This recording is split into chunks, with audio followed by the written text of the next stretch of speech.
সেদিন গিয়েছিলাম মায়ের সাথে বাজারে। বাজারে কিছু কাজ ছিল। তোমাদের মনে আছে?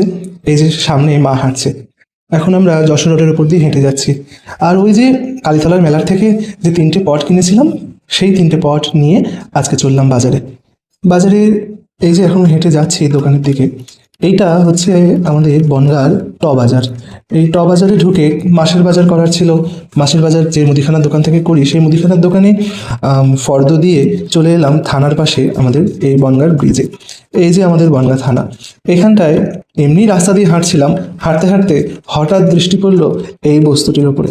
আমার ভীষণ প্রিয় জিনিস এটা। মা দেখা মাত্র বললো, খাবি? আমি বললাম হ্যাঁ খাবো। সাথে সাথে মা একটা কিনলো। কিনে আমি এই ব্রিজের উপরে দাঁড়িয়ে দাঁড়িয়ে খাচ্ছিলাম। খেতে খেতে এই যে পাশে আমার মা।